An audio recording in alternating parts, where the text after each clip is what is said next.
마태복음 7장 1절에서 14절 말씀입니다. 제가 한 절, 여러분이 한 절 교독함으로 하나님의 말씀을 받겠습니다. 비판을 받지 아니하려거든 비판하지 말라.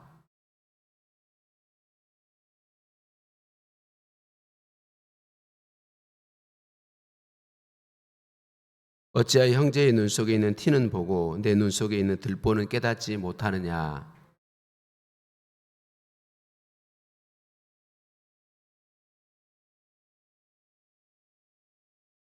외식하는 자여, 먼저 내 눈 속에서 들보를 빼어라. 그 후에야 밝히 보고 형제의 눈 속에서 티를 빼리라.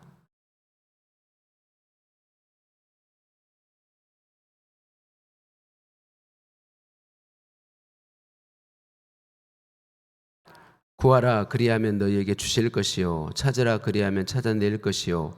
문을 두드리라, 그리하면 너희에게 열릴 것이니.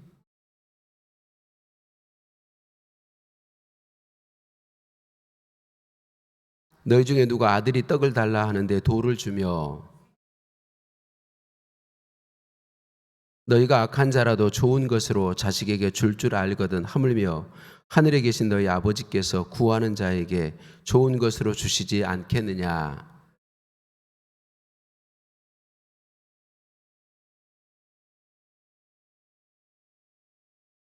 좁은 문으로 들어가라. 멸망으로 인도하는 문은 크고 그 길이 넓어 그리로 들어가는 자가 많고.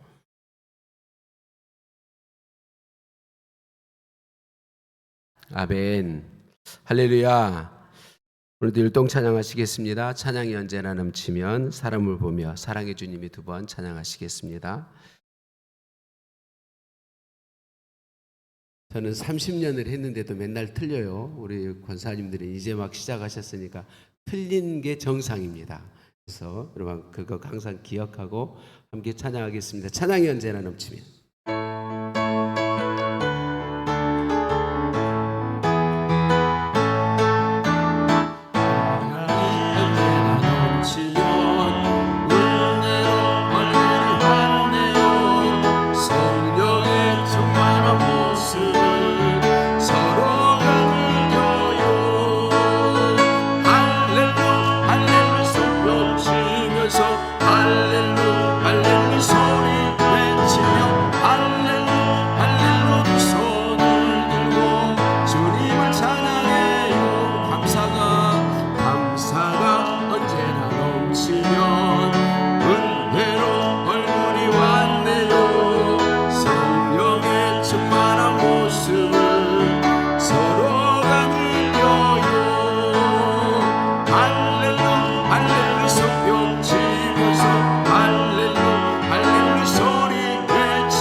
사람을 볼 세상을 볼 때 만족함이 없었네.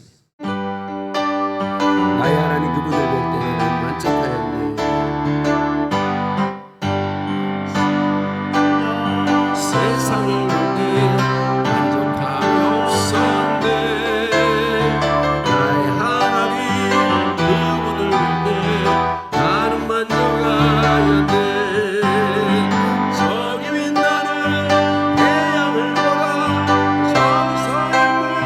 산을 보아라, 전기를 시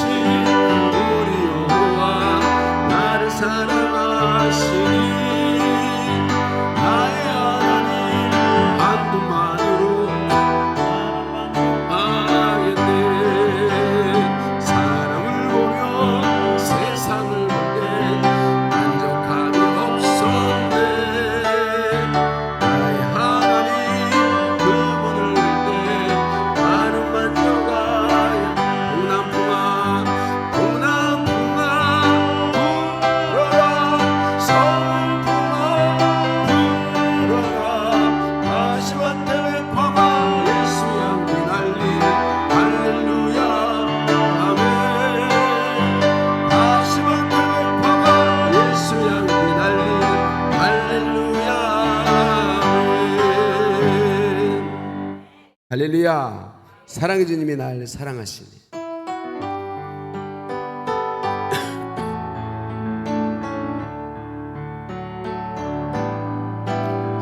사랑의 주님이 날 사랑하시네. 내 모습 이대로 받으셨네.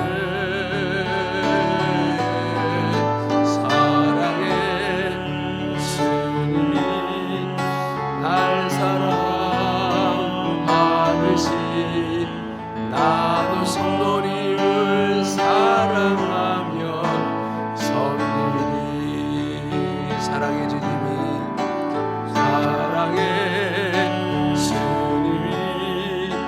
날 사랑하시네.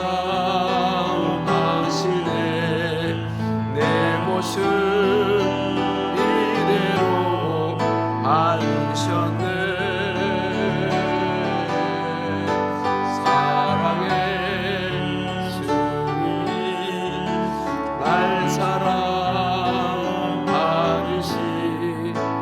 나도 성도님을 사랑하며 섬기리. 인사 나누십니다. 사랑을 축복합니다. 사랑을 축복합니다. 사랑을 축복합니다. 이 시간에 먼저 영혼구원 중보기도부터 하시겠습니다.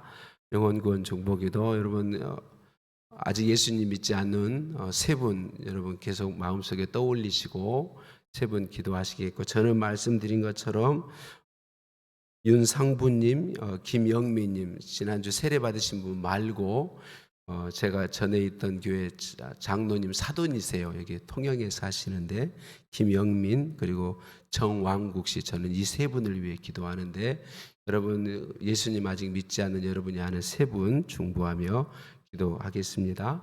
중보기도면 같이 함께 기도하겠습니다. 하나님 아버지, 내가 예수 그리스도의 이름으로 윤상부, 김영민, 정왕국 씨를 하나님 아버지의 은혜와 능력의 손에 중보하여 올립니다. 하나님 받으시고 인치시고 저들을 구원하시고 영광을 받으소서. 저들에게 임하셔서 통치하심으로 저들에게서 어둠의 영들을 묶어버리시고 저들의 영혼을 풀어 자유케 하시며 저들이 자유한 영이 되어 예수님 믿고 구원 얻으며 하나님의 사랑과 은혜와 복 주심을 누리게 하시고 하나님을 찬미하는 친백성을 삼으소서. 저들을 향하신 구원의 뜻을 이루시옵소서. 이제 내가 만왕의 왕이신 예수 그리스도의 이름으로 명하노니 윤상부, 김영민, 정왕국 씨에게서 어둠의 영들은 묶이고 떠날지어다. 내가 예수 그리스도의 보혈을 윤상부, 김영민, 정왕국 씨의 영혼에 뿌리노라.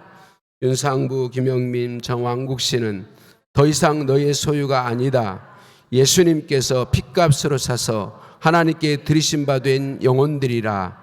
예수님의 이름으로 명하노라. 그들을 내어놓으라. 그들을 풀어놓으라. 그들을 자유케 하라. 이제 윤상부, 김영민, 정왕국 씨의 영혼은 예수님 이름으로 자유케 될지어다. 사단의 매임에서 놓일지어다. 자유케 되어 예수님 믿게 될지어다. 구원받게 될지어다. 구원받아 하나님의 사랑과 은혜와 복을 알게 될지어다. 하나님을 찬미하는 하나님의 친백성이 될지어다. 오 하나님, 윤상부, 김영민, 정홍씨의 구원을 이루실 하나님을 찬양합니다.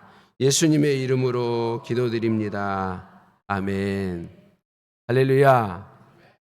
우리 하나님께서 우리의 기도 들으시고 약속대로 우리가 땅에서 묶으면 하나님이 하늘에서 묶어주시고 우리가 땅에서 풀면 하나님께서 하늘에서 풀어주시는 줄 믿습니다. 오늘 말씀은 참 중요합니다. 정말 중요합니다. 오늘 말씀은 앞부분이나 중간 부분만 듣고 판단하지 마시고 끝까지 말씀을 잘 귀 기울여 들으시고 말씀의 의미가 저와 여러분에게 온전히 깨달아졌으면 좋겠습니다. 교회는요, 각기 다른 사람들이 모였어요. 두 사람이 결혼해서 부부를 이루어도 워낙 각기 다른 사람이었기 때문에 부부가 돼도 맞춰 사는 게 참 쉽지 않습니다. 근데 교회는 수없이 많은 사람들이 각기 다른 사람들이 모였습니다. 교회는 성품이나 성향도 많이 다르고 어떤 때는 정반대인 사람도 많이 있습니다. 그러니까 각기 다른 사람들이 모인 것이 교회입니다. 그런데 각기 다른 사람들이 모였는데 예수님 안에서 하나 되는 곳이 교회입니다.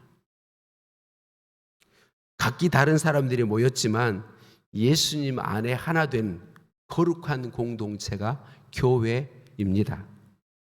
오늘 본문 말씀은 천국 공동체로서 예수님 안에서 하나 된 공동체를 이루는 비결을 담고 있습니다. 하나 된 공동체를 이루는 비결, 천국 공동체라고 그렇게 표현을 합니다. 하나 된 공동체를 이루는 비결. 오늘 본문 말씀 마태복음 7장 1절에서 14절까지는 각기 다른 내용을 이야기하고 있어요. 1절에서 5절은 비판과 헤아림에 대해서, 6절은 거룩한 것에 대해서, 7절에서 11절은 기도에 대해서, 12절은 받고자 하는 대로 먼저 주는 것에 대해서, 13절, 14절은 넓은 문, 넓은 길, 좁은 문, 좁은 길. 각기 의미가 다른데 바나볼련 일대 원장님이셨던 이강천 목사님에게 제가 이거 배웠어요. 아마 그분도 다른 누구에게인가 배웠을 텐데 본문 7장 1절에서 12절까지는 한 가지 주제를 다루고 있다고 이야기하세요.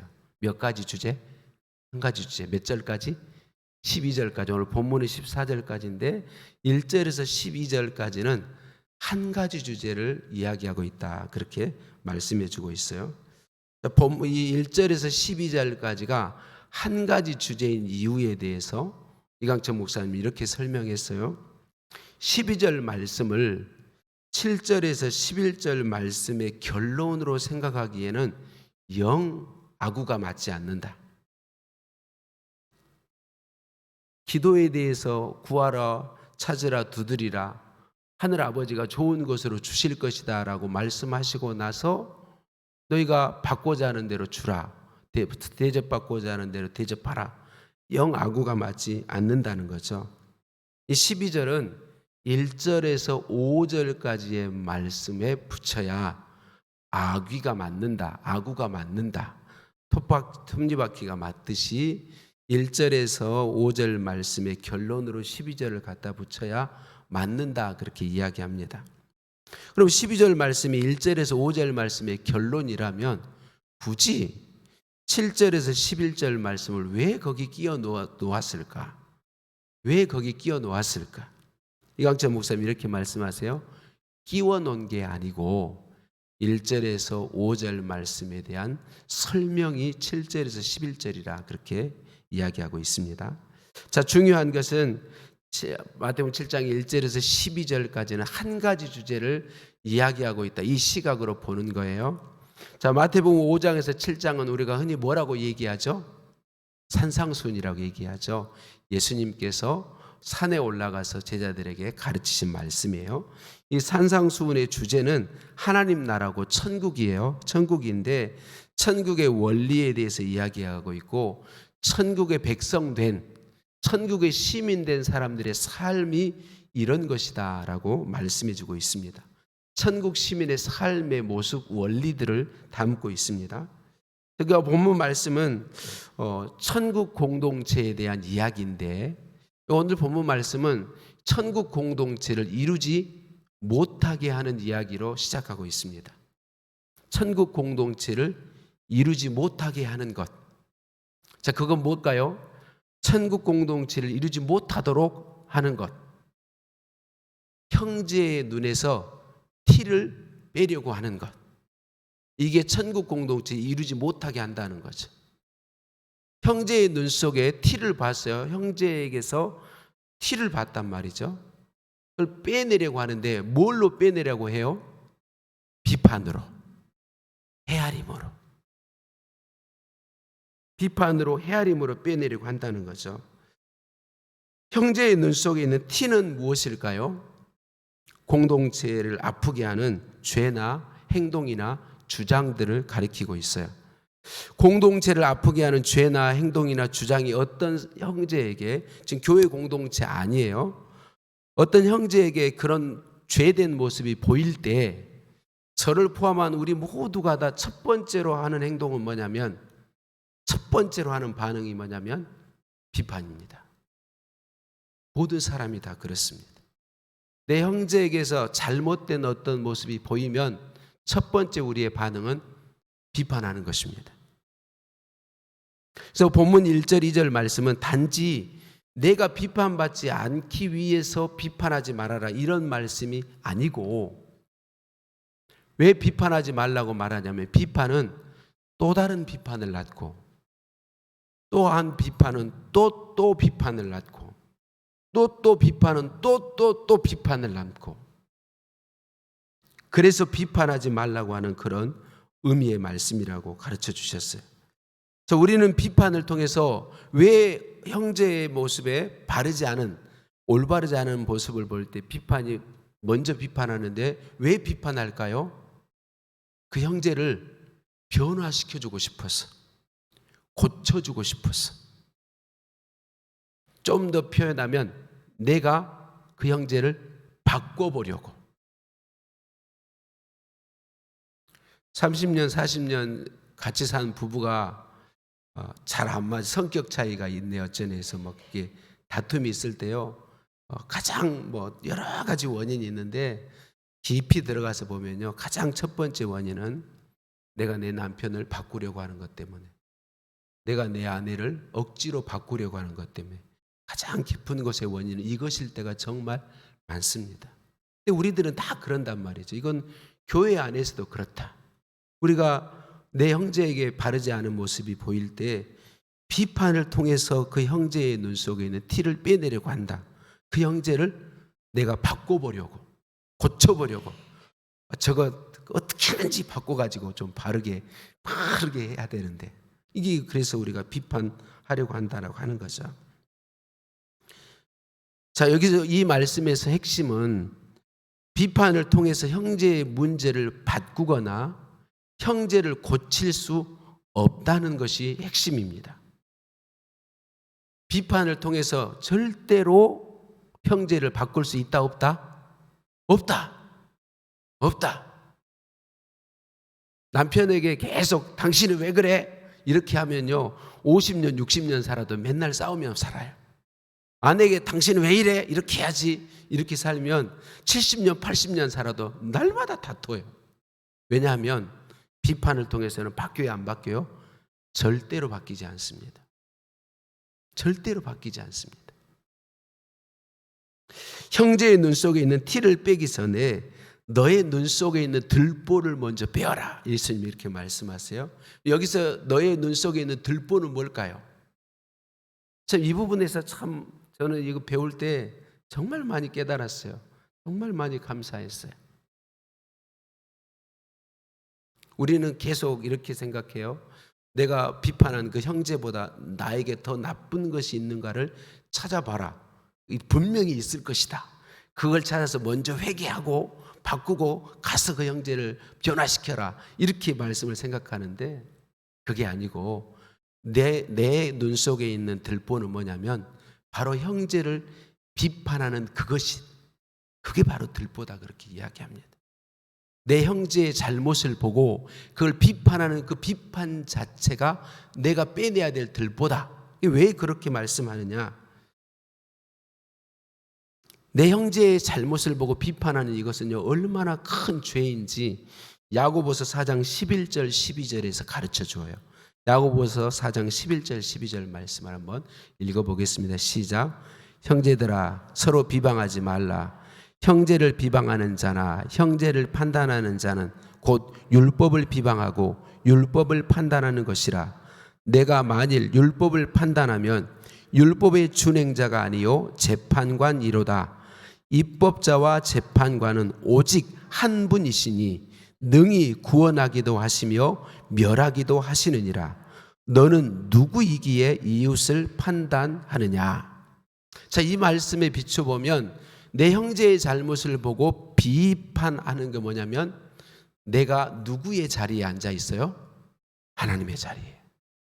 내가 하나님의 자리에 앉아서 그 형제의 잘못을 비판하며 고쳐보려고 하는 거죠. 예수님이 하신 말씀은 이거라는 거죠. 네가 하나님의 자리에서 내려와라. 하나님의 자리에서 내려와라.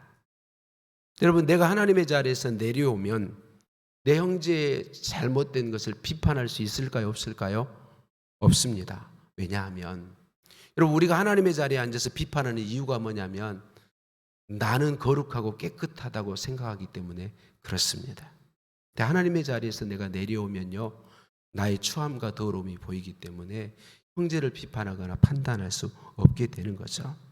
형제의 눈 속에 있는 티를 빼기 전에 내 눈 속에 있는 들보를 먼저 빼어라라는 말씀은 하나님의 자리에 앉아 있는 너가 그 자리에서 내려와라라고 하는 말씀이라는 거죠. 6절 말씀에 거룩한 것을 개에게 던지지 말고 진주를 돼지 앞에 던지지 말라 이렇게 말씀하셨습니다. 거룩한 것을 개에게 주지 말고 진주를 돼지 앞에 던지지 말라. 이게 무슨 말일까요? 여러분, 이 부분은 말씀을 많이 들어서 아실 텐데 예를 들어서 이야기해 보겠습니다. 우리 교회 같이 다니고 예수 믿는 어떤 한 분이 여기서 진짜 통역 말씨가 돼야 되는데 안 돼서 말을 하는데 욕설을 섞어 이야기해요. 그러면 욕설을 섞어서 이야기하면 어떻게 얘기할까요? 이제 그 욕설을 내 옆에 같이 신앙생활하는 우리 성도님 중에 한 분이 욕설을 했어요. 그럼 어떻게 반응하죠? 이보소, 욕 좀 하지 마소. 예수 믿는 사람이 그렇게 욕을 잘하면 되겠소? 교회 다니는 사람이 그렇게 욕하고 다니면 하나님 영광 가리지 않소? 이게 통역말씨가 영 아니었어. 이게 맛이 통역말씨가 나와야 되는데, 자, 중요한 거 보세요. 예수 믿는 사람이 욕설을 하면 돼요, 안 돼요? 안 되죠. 바른 말이에요, 틀린 말이에요? 바른 말이에요. 욕설하면 안 된다. 예수 믿는 사람이 욕설하면 안 돼. 그렇게 욕하면 하나님의 영광이 가리운다. 맞는 말이에요, 틀린 말이에요? 맞는 말이에요. 그래서 진주와 같다는 거죠. 거룩한 것이다 이렇게 말해. 맞는 얘기다는 얘기. 그 말이 맞는 얘기다. 옳은 말이다. 옳은 말이다. 그런데 그 말을 듣고 예수 믿는 사람이 그렇게 욕을 많이 하면 되나? 그러니까 하나님의 영광이 가리우지. 이렇게 얘기하면 그 사람이 아이고 자네 말이 맞네. 내가 이제 욕을 안 함세. 이렇게 반응할까요? 천만의 말씀 만만의 콩떡. 절대로 그렇게 반응하지 않습니다. 그렇게 반응하실 분이면 아예 욕도 하지 않습니다. 그러면 반응이 어떻게 나와요? 기분이 엄청 상하죠. 마음도 상하고 기분이 상해서 이 통역말이 제가 돼야 되는데 안 돼서 그게 좋게 내가 그러면 내가 다시 이제는 욕설 안 섞고 내가 조심하면서 이렇게 나오는 게 아니라 더 마음이 상하고 기분이 나빠서 다른 바르지 않은 반응을 보이게 되어 있다는 거죠.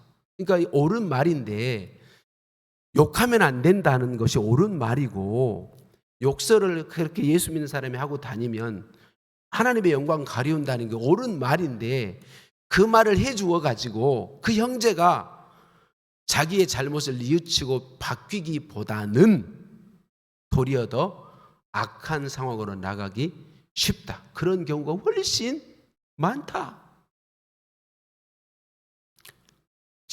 돼지에게 진주 목걸이를 갖다 주면 가치를 알아요, 몰라요? 모른단 말이죠. 그러니까 그거와 같은 의미로 이야기하는 거예요. 그 사람이 개나 돼지라는 의미가 절대로 아닙니다. 개나 돼지의 의미는 그것의 가치를 모른다 그 말이에요. 진주를 던져 주어도 가치를 전혀 모른다. 그러니까 우리가 옳은 말, 비판하는 말이 분명히 옳은 말인데 그 말을 형제를 위해 했을지라도, 형제를 위해서 한 것일지라도 그 말을 통해서 변화가 일어난다 안 난다? 일어나지 않는다는 거죠. 도리어 더 악하게 된다는 거죠. 그러니까 의미가 없다는 것입니다. 좋은 결과를 절대로 낳을 수 없다는 것이죠. 자, 그러면 아니 형제가 잘못 가는 것을 보고 내버려 둬요? 그 죄된 모습을 보고 내버려 둬요? 내버려 둬요? 어떻게 해야 되죠? 여러분 오늘 고민이십니다. 이제 아니 우리 목사님이 잘못한 걸 봐도 아무 말 하지 마라 그랬는데 나는 웃자고 이제 자꾸 보이는데 저 성도님 잘못한 거 보이고 우리 목사님한테도 잘못한 거 보이는데 좀 말해야 되는데 말도 못하고 웃자고 우리 장로님들 꼭 내가 한마디 해야 되는데 못하게 됐으니 웃자고 우리 권사님 저 권사님 이건 내가 꼭 말해야 돼야 되는데 웃자고 이제 오늘부터 이 저녁에 오신 분들은 큰일 났습니다. 어찌해야 됩니까? 아무것도 못하는데 7절에서 11절이 대답이라는 거죠. 구해라, 찾으라, 두드려라. 뭐 하라는 말씀이죠? 기도하라는 말씀이죠. 누구에게? 하늘아버지에게. 하늘아버지에게 기도해라. 예수님이 하신 말씀이 뭐예요? 악한 사람일지라도 자식에게 좋은 걸 줄 줄 알거든 하물며 하늘에 계신 아버지께서 성령을 주시지 않겠느냐, 좋은 걸 주시지 않겠느냐. 이 말은 무슨 말? 반드시 응답하신다는 거죠. 뭐 한다고요? 반드시 응답하신다고요. 그러니까 내 형제가 잘못 가는 것을 보고 비판하지 말고, 비판하는 건 절대로 바꿀 수 없다. 그걸 가지고 어디로 가라고요? 하나님께로 가서 구하고 찾고 두드리라는 거죠. 어떤 확신 가운데? 하나님께서 반드시 응답해 주신다는 확신 가운데. 별로 아멘 안 하고 싶죠. 자, 어쨌든 중요한 거 이제 방법은 이거란 말이죠. 내가 그 형제의 잘못을 고쳐주기 위해서 비판하고 지적하고 헤아리는 말은 바꿀 수 있다 없다? 못 바꾼다. 좋은 결과를 절대로 못 낳는다. 그러므로 누구에게 가서? 하나님께 가서 기도해라. 오늘 목사님의 잘못한 것을 여러분이 보셨어요? 이제는 저한테 와서 목사님 그러면 안 돼요 이러지 않으실 거죠? 어디로 가요? 하나님 앞에 가서 하나님 우리 목사님 이거 고쳐주세요 기도했는데 여러분이 한 번 기도하면 고쳐져요? 안 고쳐져요? 안 고쳐져요. 어떻게 하실래요? 네? 또 기도해요? 네. 어떻게 하실래요? 뭐 또 기도하는 거죠. 하나님이 응답하신 걸 확신한다는 건 그거예요. 응답하실 때까지 기도하는 거예요. 언제까지 기도하는 거예요? 응답하실 때까지 기도하는 것이다. 그럼 이게 예수님이 우리에게 말씀하신 해결책입니다. 예수님이 하신 말씀 해결책. 자, 여기서 설교가 끝났으면 좋았을 텐데 제가 우리 태평교회에 와서 제일 컴플렉스가 설교를 너무 빨리 끝낸다는 게 컴플렉스여가지고 오늘은 길게 하려고 이제 중간 정도 왔어요. 아직. 예. 자, 여러분 앞에 제가 말씀드렸던 것처럼 누군가 나에게 와서 내가 잘못된 모습을 말로 지적해 줄 때 우리는 그것을 쉽게 고칠 수 있어요, 없어요? 없어요. 이 고칠 수 있으면 얼마나 좋을까요? 누군가가 나를 정말 위해서 내 바르지 않은 모습을 말해 줄 때 저와 여러분이 고칠 수 있으면 정말 복입니다. 정말 복이에요. 누군가 여러분, 저와 여러분에게 우리의 바르지 않은 모습을 얘기해 줄 때 기쁨으로 받을 수 있으면 복이에요. 그렇게 노력하세요. 근데 이렇게 설교하는 저도 누군가 와서 이렇게 잘못됐다고 하면 기분이 좋을까요? 안 좋을까요? 안 좋아요. 바꾸기가 정말 쉽지 않아요. 나란 인간이 그런 사람이 못 돼요. 그래서 저는 어떻게 할까요? 저는 어떻게 할까요? 누군가가 나에게 바르지 않은 모습을 가르쳐 줬는데 내가 잘 고쳐지지 않아요. 그러면 어떻게 할까요? 하나님께로 가서 기도하는 거죠. 하나님께로 가서 기도하는 거죠. 기도하는 거죠. 하나님 나를 고쳐주세요 라고 기도하는 거죠. 이 상황에서 내가 하나님 앞에 기도하면서 나에게 잘못을 지적해 준 그 사람에 대해서 어떤 마음을 가질까요? 참 나를 사랑해서 말해주는 건 좋은데 그 사람이 나를 위해서 하나님 앞에 가서 기도해 주셨으면 참 좋겠다. 하나님이 나를 도와주시도록. 내가 바꾸고 싶은데 바뀌지 않은데, 내가 그 잘못된 것을 이기고 바른 대로 가고 싶은데 내가 잘 안 되고 너무 힘들 때, 그때 그 나에게 잘못을 지적해 준 그분이 내가 당신을 위해 기도하고 있다고, 내가 하나님 앞에 정말 간절히 당신을 위해 기도하고 있다고 그때 말해주면 얼마나 힘이 생기고 용기가 생길까요? 예수님이 하신 말씀이 이것입니다. 여러분, 우리가 누군가에게 비판받을 때, 내 잘못을 지적받을 때, 헤아림을 당할 때 우리의 마음이 뭐냐면 그분이 나를 위해서 비판하고 헤아리기보다는 나를 위해서 기도한다고 말해주면 얼마나 좋을까? 대접받고자 하는 대로 먼저 대접해라. 동일하게 상황을 바꾸어서 너가 그 형제의 죄를 비판하고 헤아리고 고치도록 하려고 하는 그때 그 형제가 너라면 네가 품을 마음, 나를 위해 기도해 주면 참 좋을 텐데, 나를 위해 기도해 주면 참 좋을 텐데, 먼저 대접하라는 거죠. 내 마음에 대접받고자 하는 대로, 내 마음에 대접받고자 하는 대로 먼저 해라. 여러분, 우리 안에 형제의 누군가의 잘못된 모습을 보았을 때 하나님, 예수님께서 우리에게 말씀하시는 건 그것입니다. 비판하고 헤아리고 네 힘으로 그를 바꾸려 하기보다는 먼저 그를 위해 하나님 아버지께 가서 구하고 찾고 두드려라. 그를 위해 기도해라. 이것이 율법이요 선지자의 강령이니라 라고 말씀해 주고 있습니다. 네 마음이 그 상황일 때 원하는 대로. 여러분, 이렇게 하면 천국 공동체는 반드시 이루어집니다. 반드시 이루어집니다. 그런데 여기서 끝나면 참 좋을 텐데, 여러분, 우리 예수님 믿는 사람들이 빠지는 오류 중에 하나가 뭐냐면요, 10가지 일이 있다면 예수 믿는 사람들은 8개 정도까지 노력합니다. 내가 그 상대방이 전혀 아무것 안 해도 바뀌지 않아도 한 7, 8개까지는 내가 노력을 하는데요, 나머지 2개에서 못 견딥니다. 나머지 2개에서 못 견딥니다. 그래서 교회들에 가만 보면 반드시 나오는 말이 있습니다. 나는 노력했는데 저것이, 나는 죽을 힘을 다해서 했는데 저것이, 내가 8개 하면 그래도 2개는 좀 해줘야 될 거 아니냐고. 반드시 이런 말이 나와요. 나는 열심히 노력했는데 그래도 내가 7, 8개 하면 맞는 말이잖아요.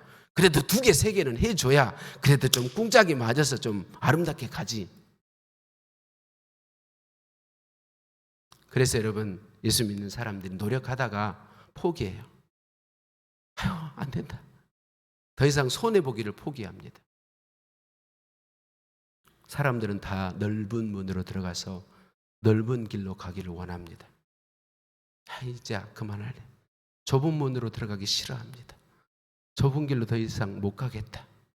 그런데 좁은 문으로 들어가는 사람들이 있습니다. 좁은 길로 걸어가는 사람이 있습니다. 예수 그리스도의 은혜를 힘입어서 10개까지 상대방이 아무런 변화가 없어도 누가 일하실 것을 믿음으로 하나님이 일하실 것을 믿음. 여러분, 이건 좁은 문입니다. 정말 쉽지 않습니다.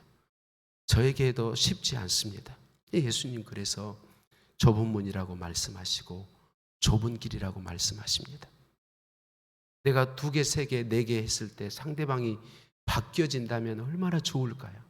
내가 몇 개 양보해서 내가 그렇게 손해보아서 상대방이 바뀐다면 얼마나 좋을까요? 그런데요, 안 바뀝니다. 안 바뀝니다.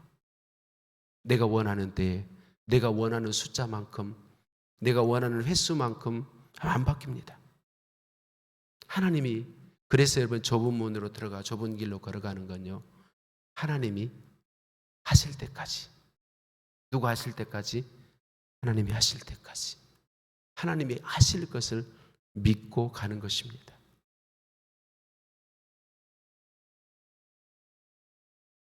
우리 예수님 그래서 마지막으로 오늘 본문에 말씀하십니다. 좁은 문으로 들어가서 좁은 길로 걸어가라. 그 길이 생명길이라고 말씀하십니다. 천국 공동체를 나를 통해서 이루어가는 길이라고 예수님 말씀하십니다. 말씀을 정리합니다. 비판하는 것으로는 형제를 우리가 원하는 대로, 우리가 원래 목적하는 게 뭐예요? 내 같이 신앙생활을 형제가 잘못된 것을 보고 그를 죽이려고 하는 게 아니잖아요. 정말 그 형제가 죄에서 떠나서 정말 바르고 복된 아름다운 신앙이 되기를 원하는 게 우리의 출발이잖아요. 그런데 비판이나 헤아림으로는 절대로 그 형제가 아름답게 변화되도록 도울 수 없습니다. 도울 수 없습니다. 우리가 도울 수 있는 것은 하나님이 하실 때까지 하나님께 구하고 찾고 두드리는 것입니다. 내 형제를 위해서 눈물 뿌려 기도하는 것입니다.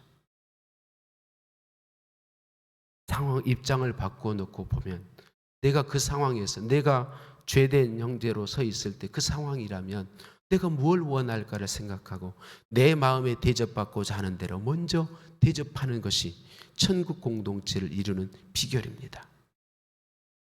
이 일은 결코 쉽지 않습니다. 그래서 예수님이 우리에게 믿음과 은혜를 공급하시면서 좁은 문으로 들어가고 좁은 길로 걸어가라고 말씀하십니다. 사랑하는 성도님들, 쉬운 일 아니라고 포기 안 했으면 좋겠습니다. 여러분, 내가 속한 공동체가 아름다운 천국 공동체가 되는 것은 내가 천국에서 살게 되는 것입니다. 이 일은 포기할 일이 절대로 아닙니다. 주님의 도우심을 간절히 구하면서 주님이 오늘 말씀하신 천국 공동체를 이루는 길로 가고 또 가십시다. 내 형제의 잘못된 것이 보이면 하나님 앞에 매어 달리십시다. 하나님 앞에 매어 달리십시다. 하나님이 일하실 것을 믿습니다. 할렐루야. 그렇게 마음을 잡수시고 기도하겠다. 505장 그 마음으로 찬송하시겠습니다.